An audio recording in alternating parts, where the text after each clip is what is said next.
Clark learns the true importance of his destiny. I sent you to Earth for a purpose, Kal-El. One that cannot be taken lightly. And Lex takes his final steps into darkness. I was raised in your shadow. Now you're gonna die in mine. Season 7 is a fascinating season for Smallville. What did you think of this season? Let's talk about that in the comments.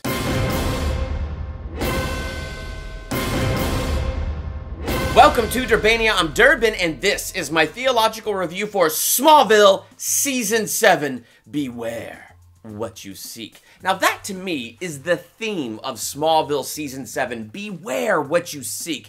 Because what everybody seems to be seeking is control. Also, a very sad element to this season is it is Michael Rosenbaum's final season as Lex Luthor. True, he does make an appearance a little bit later on, and we'll talk about it when we get to that point. But this is his last real season as Lex Luthor on Smallville, and it's kind of sad, but it's also kind of interesting.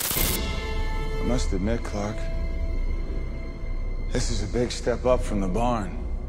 So there's a lot of fascinating things throughout Season 7. What did you think? Let's talk about that in the comments. And if you like this type of video that I do, be sure to subscribe, hit that like button, and share this with a friend. Kal-El, you must save yourself, or your destiny will fall into the hands of another man.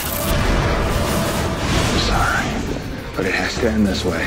Season 7 of Smallville is the only season that I did not watch as it aired on TV. It's because it aired during the year that I moved from Ohio to California.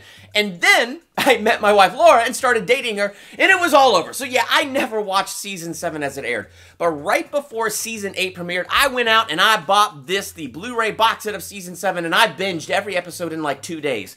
And for me, that was an incredibly positive experience, because getting all of those episodes back to back to back like that, I felt like all the themes, the overarching plot and message of the season really stood out to me as they were closing out Lex's story, as they were building up Clark's destiny. So I felt that a lot better watching all of those episodes back to back to back. One of the things that I really like about Season 7, Supergirl! I feel like they do a great job with the arrival of Kara, and Laura Vandervoort, I hope I said her last name right, does a great job portraying this character. And one of the things that I really like about Kara on Smallville is, especially that first half of Season 7, is we see Clark Kent take on that mentorship role. That role that Jonathan and Martha played for him, where they helped him hone his abilities and get control over them and mentored him. Now we see Clark repay that and step into those shoes and build up Kara. And it's great because it does build a nice rapport between Clark and Kara. It's funny because we see Clark being a little bit overprotective and a little bit overbearing. And so it's funny to watch Clark step into that role as he teaches her how to hone her super hearing. Oh, they can stop! Listen. I know it's loud at first, but you have to focus, okay? Or, you remember how Clark had his heat vision triggered for the first time? You know, his hormones triggered it? Well, you have this wonderful scene with Kara seeing Jimmy Olsen for the first time. Hey, cool down. Which leads into this great moment with watermelons of Clark trying to help Kara hone her heat vision so she doesn't burn the whole place down. So it's really quite funny to see Clark step into that role and training Kara. So I felt like it was a nice touch to bring her on the season. Plus, it did open up the realm of more Kryptonian lore.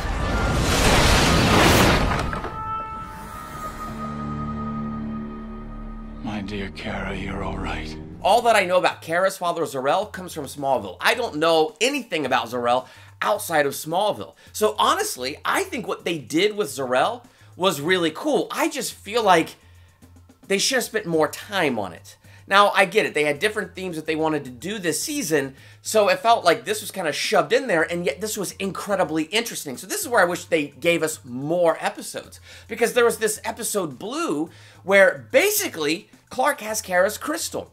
And so Kara had a destiny. Her destiny was set by Zor-El to follow Kal-El to Earth, to get him as a baby and raise him.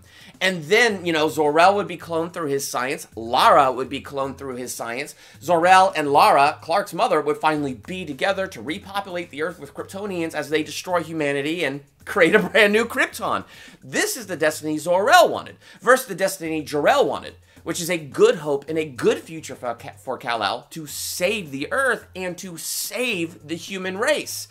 And so Kara doesn't really know quite how much of a creeper her dad is and this nefarious purpose that he has. And so he got Laura's DNA without her knowledge and put it in his crystal. And that way she was cloned because he's just that much of a creeper. And so the episode was interesting when Zor-El arrives because he has a plan to destroy the Earth. He has a plan to make Lara his. He has a plan to defeat the son of his brother, to defeat his nephew.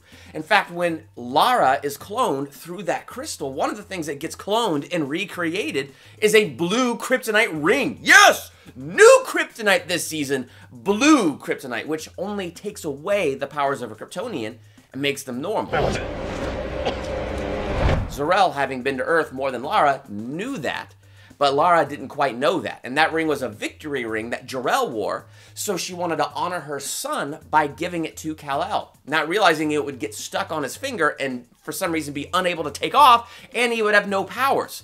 Now, if you notice I'm talking fast here, it's because in this episode, they shoved a lot of stuff in there. You have Zor-El creating an eclipse and blocking out the sun. You have Zor-El with this nefarious plan and purpose to destroy the world and create a new Krypton, to steal Jor-El's wife and make her his own. There was a ton of stuff going on. On the one hand, I found it all very interesting. It was very cool getting deeper into Kryptonian lore.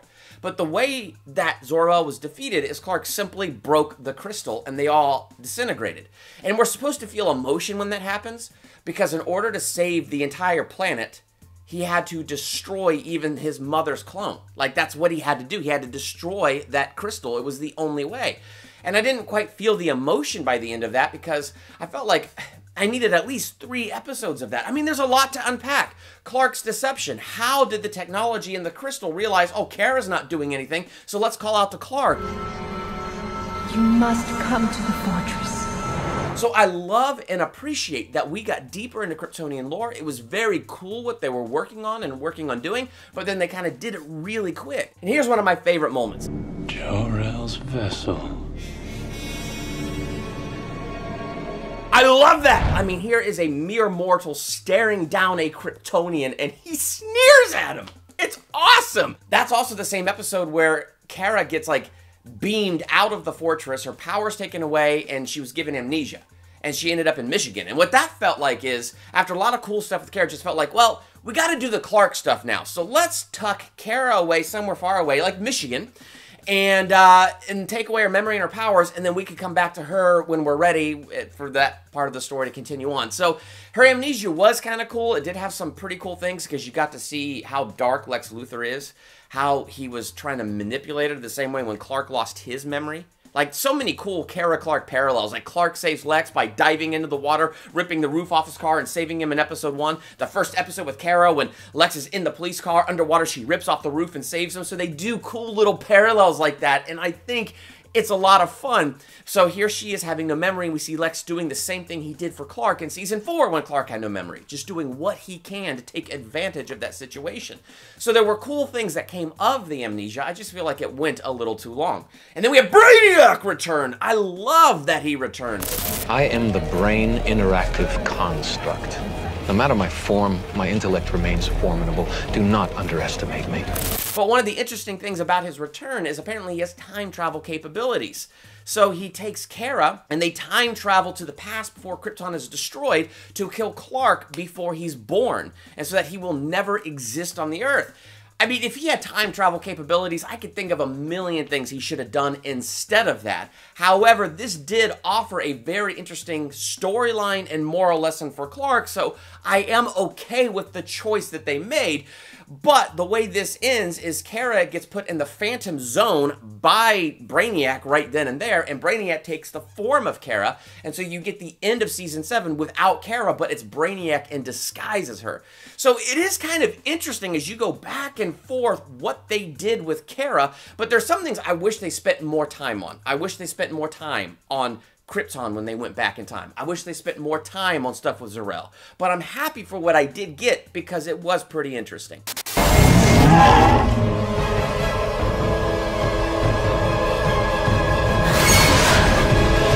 Bizarro was an excellent element for Season 7. My gosh, he was a great Season 6 cliffhanger where he gets a few of Clark's cells, clones Clark's body, so now he has a Kryptonian body to inhabit because he is the last Phantom from Season 6.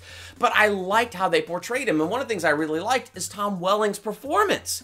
Because Tom Welling played these subtle differences between Bizarro Clark and Clark. So in the first episode where Bizarro Clark isn't trying to step in as Clark Kent, we get all the basics.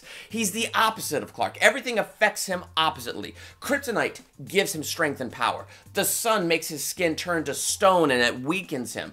And so he's the exact opposite. So we do a good job getting that established. I love the final battle in episode 1 between Clark and Bizarro. It's short, but I think overall it's pretty cool and how Martian Manhunter helped him and captured him. Now, something they skimmed over, and I wish, just give me 5 minutes with this. What did Martian Manhunter do with him? We get it, the idea that he was put in some kind of prison, maybe on Mars, I don't know, but somehow he escapes that prison and returns for 2 episodes towards the middle of this season, and that's just kind of glossed over. I find that too interesting to gloss over it the way they did. I wish we got a little bit more, but nonetheless, I'm more positive than negative to say about it because I thought it was very cool what they did with Bizarro, because when he came back, after the whole Jor-El incident, Clark was frozen in the fortress by Jor-El as punishment because Clark keeps getting deceived. Like that crystal calling out to him with his mother, he was being led by his fear and being led by his emotions. You have chosen to defy me yet again, Kal-El, and you seem to lack the capacity to learn your lesson. I am sorry, my son. This defiance cannot go without consequence. Jor-El freezes him at the fortress, and he's gone for a full month. So Bizarro, realizing that the real Clark has been gone for that long, just steps right into his shoes. And again, it's very interesting, the subtle differences in performances that Tom Welling gives. And so we, as the audience, know something's a little bit off here. Something's not quite right. But we completely understand why everybody else is buying this hook, line, and sinker, because we're watching Bizarro do a good job pretending to be Clark because he's got all of his memories. So it's actually very interesting to me, and I did like this plot line of Bizarro stepping into Clark's shoes. You know what? They fit perfectly. It was also cool how it brought Brainiac more into it, and it revealed that there is another Kryptonian on Earth. Now, you can see, I think the biggest weakness of Season 7 is they tried to do so much stuff in just 20 episodes. And so some of the stuff could have had more details and could have been way more interesting, but because they were doing so much, it's like, oh, slow down. Give me 25 episodes or something and just expand upon this a little bit more. Because there's a Kryptonian Earth named Daxor. He created Brainiac on Krypton. He came to Earth to study the effects of the yellow sun on kryptonite. Fell in love, wears a bracelet of blue kryptonite, so he has no powers. Now he's got a wife and a family, he's an old man, and life is happy. So when Bizarro shows up to Brainiac, he's like, hey, I don't want people discovering I'm not the real Clark. Help me do something about my skin turning to stone in the sun. Try good sunscreen. Brainiac begins to lay on the deception and lay out a master plan. And then when Clark Kent returns, and people are all realizing there are 2 Clarks, Bizarro goes back to Brainiac. He's like, I really need your help. And so Brainiac's like, okay, let's see. Oh, and here's the weird thing. Bizarro is actually in love with Lana. Right. I know. I don't get it either. I don't understand this attraction to Lana. She is just, see my other previous rants to understand my true feelings about this. My freaking God. Fall prey to the same human emotion as your counterpart, you open yourself up to the same weakness. Perhaps you two aren't so different after all. And so you have Brainiac like, really? All right, fine. We got to divide and conquer then. You go and get Lana, and then let me go and get Clark. And you know what he does? He gets Bizarro distracted with Lana. He disguises himself as Lionel Luthor, explaining to Clark Kent how to destroy Bizarro with blue kryptonite. To get blue kryptonite, he needs to go find the last remaining Kryptonian scientist, Daxor, who is alive on Earth. And when Clark gets a hold of Daxor's beacon and finds where he's at, Brainiac follows the breadcrumbs and kills this innocent bystander. And I love this line right here. If they weren't so busy trying to destroy one another, they might have figured out I was using them. Because it's the true power of Satan. It's the true power of the deception that he wants to lay out. His whole aim is to have us be a divided house. So divided, we fall. That's exactly what he was doing. These two superpowered beings were enemies, and what he did was he fueled their fight. And in fueling their fight, all they were focused on was destroying each other, and it gave him the freedom to lay out his true nefarious plan and purpose, and poor Daxor was killed in the process. And he got, you know, Daxor's mind and how to repair himself, and that's what happened. So it's really kind of sad. It's also sad how Bizarro dies. Number one, it's just sad that he truly loves Lana.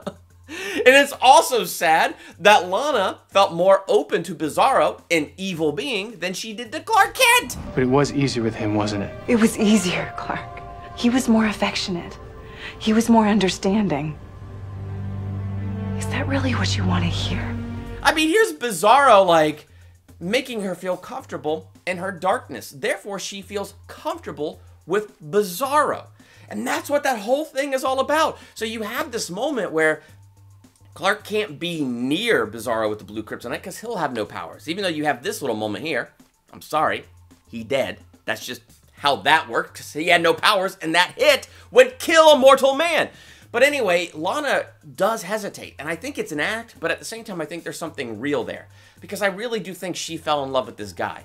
And when she puts the blue kryptonite in Bizarro's hand, and he overpowers and explodes and dies, it is tragic to hear him say, because number one, he loves Lana. But number two, because he really did fall in love.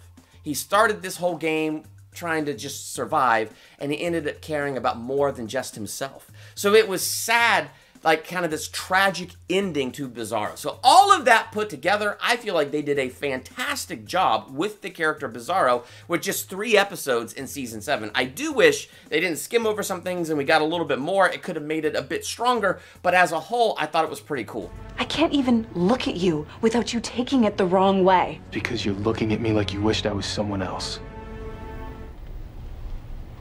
Why are you the way that you are? Listen to this line. Well, as long as Clark kept his secret, it was impossible. I would never hide anything from you. And then you have her saying that, but here she is this season. She stole $10 million from Lex and keeps it a secret from Clark. She starts her ISIS Foundation, which is meant to help the Meteor infected find their lives, but it's a front so that she could be a voyeur and spy on Lex and steal his stuff. She wants her vengeance and she's obsessed with it.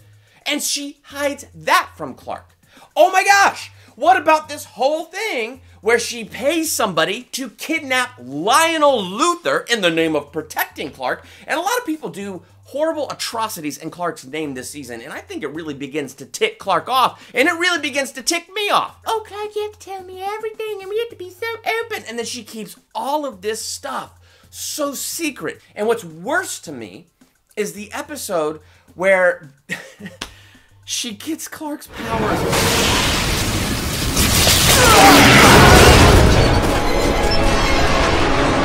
But really, during that episode, you just see how utterly entitled Lana feels to everything. Relax, Clark. You live with these abilities every day. I think I can handle it. I don't understand how someone can have so little self-awareness. Now that she has his powers, she feels like she's been owed those powers all her life. Now that she has them, she's emboldened to go out and do all the dirt and all the slime she's ever wanted to do. And it's funny because Lex Luthor is talking to her and he's like, look, Clark doesn't get his hands dirty. So really, you and I actually understand each other. And then they freaking kiss! And you're the one who fell in love with Lex. And then fell for that killer. And then Clark shows up and she goes to beat the ever-living tar out of him. Now, we've had a little build-up to this because what's been going on here is they had some dust, I think from like season 6, and the dust turned into liquid because it's Brainiac trying to reform and come back to life. They have him in this kryptonite container. Now, Clark had no way of knowing this, but Lana did. She was spying on him when they were talking about it. She was spying on him when they were talking about Project Scion. So she knew, she probably didn't know it was Brainiac, but she knew it was something. And here she is with these ridiculous, super-powered shenanigans trying to beat the tar out of Clark, saying cruel things like this. You can do anything. And all you've done is hide out on some farm. Cheating on Clark, kissing Lex Luthor, and then And then, my gosh, Clark breaks the kryptonite thing, and then Brainiac escapes, and he uses it to strip Lana of her powers, but it's annoying. It's Lana's fault that Brainiac got out. I'm sure eventually, maybe, Brainiac would have escaped. Maybe. But I'm just saying, these shenanigans, they are freaking Lana Lang's fault. I hate so much about the things that you choose to be. And one of my favorite things that happened this season is when Brainiac did this.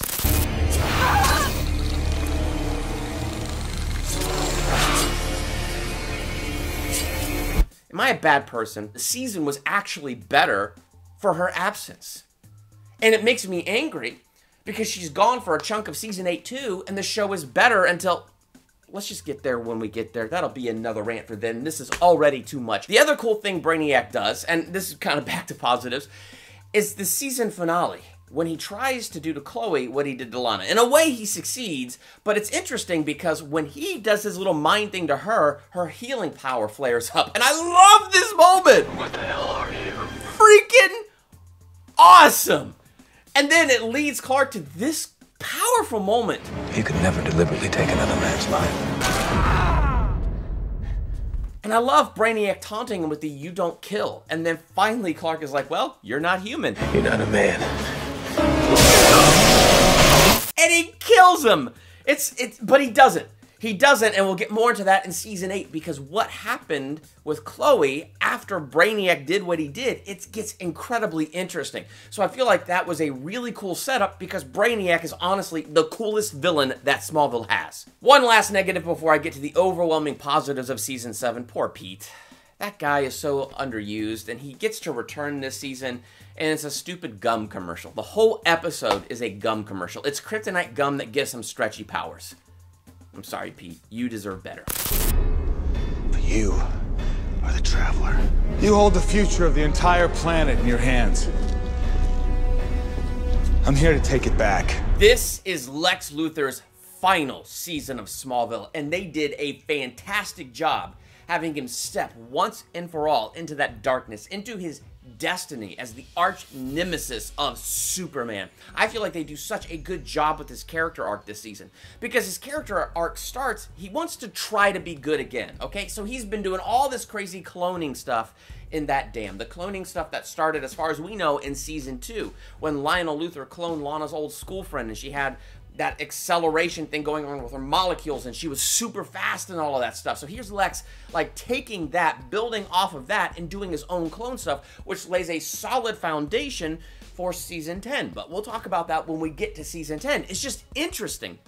And so as Lex is building that, season 7, you know, Lana is believed to have been dead, but she stole her clone that Lex had created of her, blew up her car to make it look like she was dead, and so they think Lex killed her, and here he is arrested in the back of this police car. The dam explodes, he's underwater, and Kara saves his life. Now, in his mind, she looks like an angel. He kind of knows she's not, he kind of starts putting 2 and 2 together, but the point is like, he's so close to death so many times, and he keeps getting saved. So what is his purpose? So you feel like in the first couple episodes, he wants to try to walk things back to the light. But unfortunately, you see obsession again begin to draw him like a magnet back into darkness. And you really see that this time, as he goes deeper into the darkness, it's more powerful than any other time. In season 4, we had that excellent episode, Onyx. And what we saw in that excellent episode is Lex was split in 2, and there was a good Lex and an evil Lex. So we really saw that evil nature that he contends with. Season 7 brings us right back to that. You know, Clark gets in this machine which takes him inside Lex's head. It's weird. But once he's in Lex's head, it's good. In Lex's head, you have Lex Luthor from the Vision in season 1, where he's in the white presidential suit with the black glove. That's evil Lex. And so we have that personality dominant in Lex's head. But then you have Alexander, and he's running around hiding. So that's the good nature of Lex, hiding from the evil nature. And what I think is so cool about that is yet again, we have that good versus evil nature in this episode. And what we really see is Clark has just been kind of a jerk to him the last couple seasons. And I get it. Lex hasn't been a peach either. And so Clark is pretty darn angry at him. But Clark gets that reminder and meets the good side of Lex and begins to try to nurture that and speak into that. He tells that good side of Lex, you're stronger than you realize. And then it's very cool when evil Lex captures good Lex and Clark needs to get outside that red door. He needs to get out of Lex's mind or he's in trouble. But you know what he does? He sacrifices himself to go after the good Lex. So we get to see Clark in this mode stepping deeper into his destiny of being Superman, the hero. And I think that's very cool to see that. At the same time, we really see the battle inside of Lex. I love this moment right here.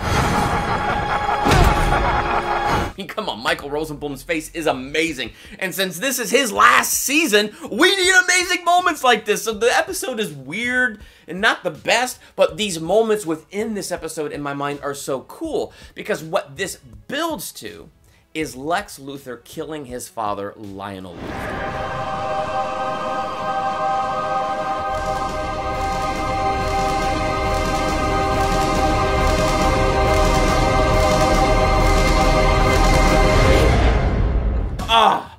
That episode called Descent, which is Lex's final descent into darkness, is powerful because he's going after this box in Zurich. And the box in Zurich has something that can control the Traveler. I'll get more into what all that is in just a second, and if you've seen the season, you already know. But the point is what this box represents is Lex gaining the world but forfeiting his soul, and how it's not worth it for him to lose his soul. And this show is pretty apparent with that. Lex, if you open that box, if you get hold of that secret, there will be no redemption for you. No redemption, ever. And so you see Lex's final descent into darkness when he kills Lionel Luthor, his own father. But then his conscience comes out. You killed him?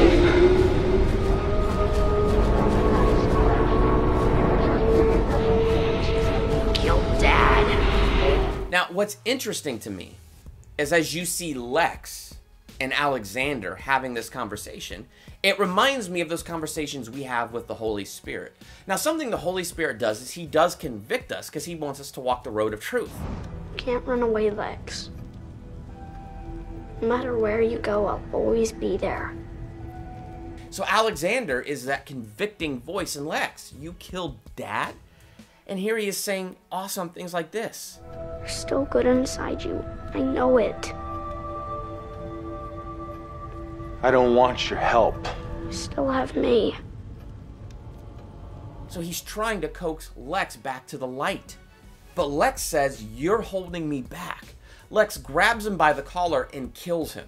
To me, that is the final descent into darkness. Even after killing his father, there's this moment where Lex could turn to the light. He silenced the Holy Spirit's voice so that he could choose darkness forever. We see, what is Lex truly seeking? Beware what you seek. What is Lex seeking? He's seeking power. He's seeking control. We remember that lesson. This lesson came to him in season 5. In season 5, that episode Lexmas, when he had Lana, he had children with her. He had everything he ever wanted and joy and happiness. But when she died in childbirth, what happened in that vision? He took the wrong message. And do you know what the secret to living happily ever after is? Power. You hold the future of the entire planet in your hands. I'm here to take it back. So of course, having the Traveler would mean having all power. And therefore, that's what he's seeking, to have all power and to make it his and to take control. He says it's a fighting chance to save humanity, but you know what it really is. It's about his own happiness, but it ends in his destruction. You're so lonely and pathetic, you had to build yourself a brother. I gave you everything. Oh yeah, and I almost forgot this whole aspect because they jam-packed this season just full of stuff. You have Grant Gabriel, who's fascinating because he's a clone of Lex Luthor's little brother, Julian. So this was all part of Lex's descent into darkness. This is all part of Lex Luthor trying to have somebody else to have control over, and he wanted somebody else to exist that he could be special to, like he could be special to this person. So he cloned Grant Gabriel. He tried to control Grant Gabriel's life, and then when Grant Gabriel found out that he was a clone, he decided he would not be controlled. But if you want to play God, you might want to remember his greatest gift. Free will. And when he would not be controlled, Lex Luthor threw a pity party and had him killed. But not before Grant Gabriel was the dude who actually hired Lois Lane onto the Daily Planet, and then they dated for a short time, but that's completely inconsequential. Oh my gosh, they really did put a lot of stuff into Season 7. Something else very interesting this season that is a very interesting element is Veritas, because it explains a lot about Lionel Luthor. So Veritas was founded by Dr. Virgil Swan, played by Christopher Reeve in Season 2 and that one episode in Season 3. And so he founded Veritas because he had been receiving transmissions from Jor-El. This is Kal-El of Krypton, our infant son, our last hope. And so what they decided they wanted to do is this Traveler, Kal-El, coming in that ship, he was the Traveler. They wanted to use their resources and protect them. And who's the they? It is 4 rich families. The Swans, Dr. Swan who founded it, the Queens, yes, Oliver's parents, the Teagues, and the Luthors. So their pledge was to protect the Traveler and help the Traveler reach his destiny. Problem is, Lionel Luthor back in that time, all he cared about was power. He was obsessed with power and he wanted control. He wanted the Traveler all to himself. And Jor-El had a failsafe. There was this orb, this device, that if the Traveler should turn evil, there is a device that would allow somebody to control the Traveler. And that's what Lionel wanted. That power was too tempting for him. He could not let it go. He had to have it. Lionel is responsible for the death of the Queens. And that's what he was searching for, was control. But control is an illusion. In fact, he was there in Smallville the day of the meteor shower, not just to destroy Pete's family's business, but he was there because he knew that's when the Traveler, and that's where the Traveler was arriving. He had that dual purpose. And of course he missed the Traveler there. But it explains his obsession in Season 2. When Clark shoots his hand when Lionel's blind and Clark catches those bullets and Lionel hears it and holds on to those bullets. Lionel remembering that that's right. Clark's adoption is not above board because I helped them out with that adoption. 2 and 2 come together and here he is having that rare liver disease. And he was dying at the time, and he needed something otherworldly to save him because nothing on this earth could. So that obsession, that need for that power and that control makes so much more sense when you look at it in the light of Veritas and how he was willing to do anything, defying Dr. Swan and everything, to make that power his own. I was chosen by Jor-El to serve him, to be his vessel, his emissary. And that changed me. Lionel had a living encounter with Jor-El, and it changed his heart. He was no longer seeking Kal-El to control him and to hold all that power. Instead, he was seeking to serve Kal-El and help him reach his true destiny of being a protector, and he found redemption in serving. And so what he was seeking changed. He was seeking to humble himself and seeking to be a servant. Now, even though he repented and he was forgiven and he was changed, we all still have that sin nature to contend with because we live on this side of heaven. And so Virgil Swan's daughter, Patty Swan, starts to send him messages. And so he gets these Veritas messages and he thinks, I need to protect Clark. Now, this is interesting. Now, check this out. Trust in the Lord with all your heart and lean not on your own understanding. In all your ways submit to him, and he will make your path straight. So what Lionel needed to do was have his steps established by the Lord. But what did he do instead? He leaned on his own understanding. I bet you his own understanding was saying something like, well, if I tell Clark about Patricia Swan, what's going to happen is he's going to try to do something and trip over his own feet. So I got to protect Clark from Clark as well as protect Clark from Veritas. So this is what he did to Clark. Sorry that you had to be locked in that cell, but it was the only way I could be sure you were safe. Lionel Luthor did not put on his new nature. Instead, he leaned on his own understanding. He leaned on his old nature. And it ended up costing him all the trust at a time when he was truly trying to save Clark's life. Clark, there's something I must give you. Here, take this. Please, nothing you have that I want. But now you have cried wolf one too many times. Put on your new nature and be renewed as you learn to know your Creator and become like him. And then you remember Jason Teague from Season 4, right? Awkward dating Lana. Well, now we meet his dad. here in Season 7 as the last surviving member of Veritas. And this continues kind of a theme that we've been seeing. You see, Lex Luthor thought if he could gain all this power, he would gain his happiness. Lex Luthor thought if he cloned his baby brother, well, then that would be where he could find value. And in every case, Lex Luthor found himself incredibly disappointed. Well, you have Mr. Teague, who has spent his whole life waiting for the Traveler. And what he's seeking with all of his heart is a Messiah, the second savior. And as he kneels down to worship the Traveler, I love this line from Clark. I didn't ask to be worshipped. Putting me on a pedestal, that was something Veritas did. Now, they do this all the time with the modern Superman movies and a lot in Smallville, where they make Superman a messianic figure, kind of this picture of Jesus. Well, this is where Smallville gets a little meta with Veritas. And so you have Mr. Teague looking for this Messiah, and he's looking for it in Clark. But when he gets Clark, when he gets the Traveler who he's been looking for all of his life, he only gets disappointment.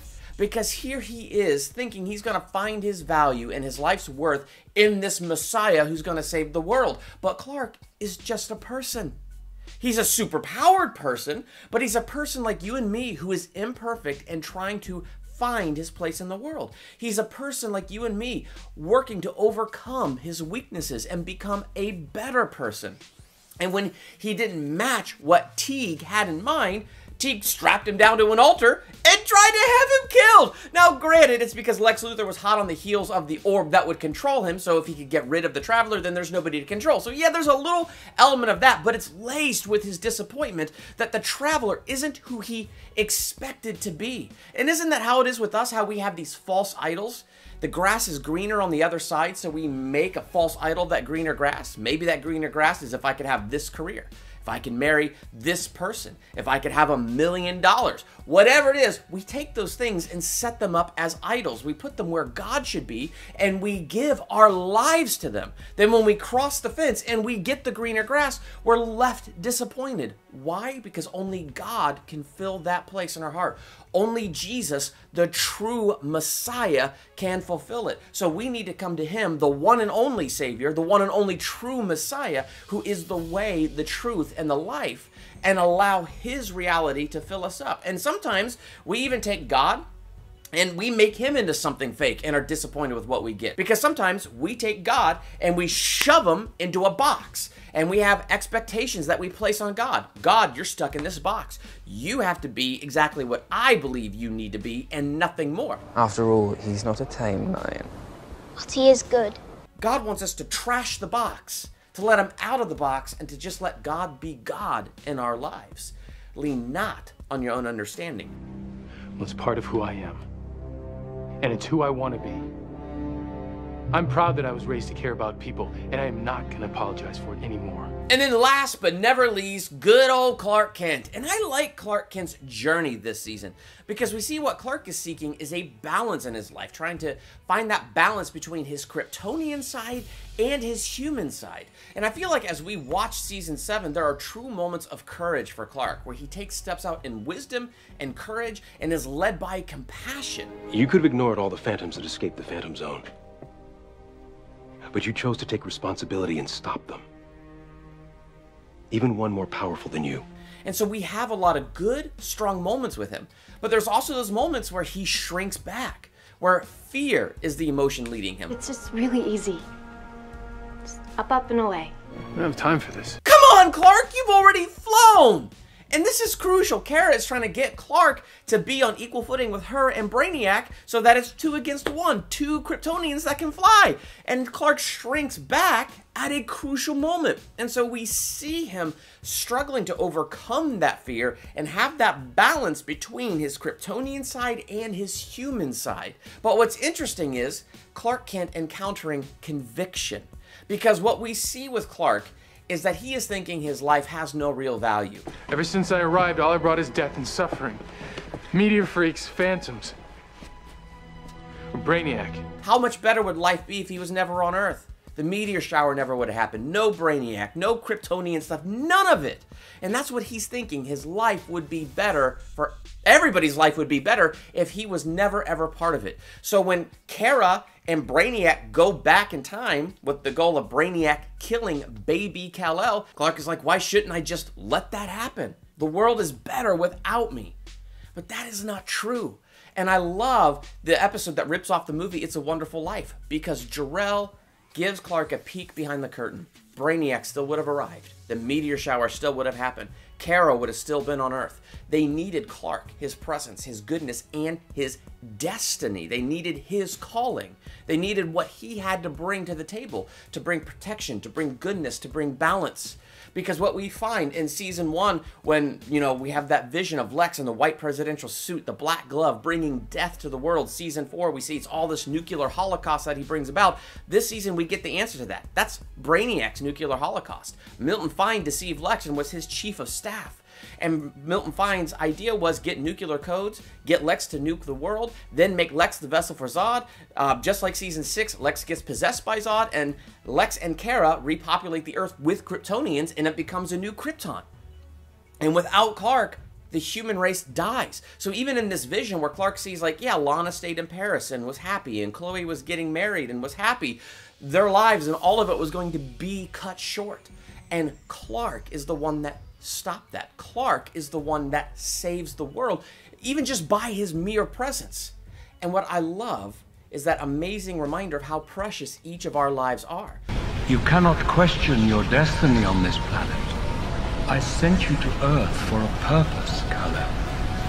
One that cannot be taken lightly. Clark's life is precious. He might feel guilty. He might feel bad because of all of his mistakes. And then Jor-El gives him that conviction. Don't live under condemnation. Don't let guilt and shame overwhelm you. Move forward in your life. It's amazing how precious God's thoughts are towards you and me. Jesus said God so loved the world. Take out the word world and put your name in there. God so loved you, he gave his one and only son, that if you believe in him, you will not perish and have everlasting life. Our lives have tremendous value. God has placed that value on us. He doesn't want us living under condemnation or guilt. He wants us living under his love and his joy, because his thoughts towards us are good and precious. He cares about you. He cares about me. And I love that message of Clark encountering that conviction and discovering the true purpose of his destiny and the impact of his life and how precious it is. And that's a good message for all of us. So what did you think of Smallville Season 7? My gosh, they jammed a ton of stuff into this season. So some stuff gets left by the wayside, some stuff is incredibly interesting. What did you think of all of that? Let's talk in the comments. While you're there, hit the subscribe button to become a Durbanian, and hit that bell by the subscribe button so you're notified for my next movie review, ranking video, theological analysis, or anything else I do here. I'm Durbin. Thanks for checking out Durbania.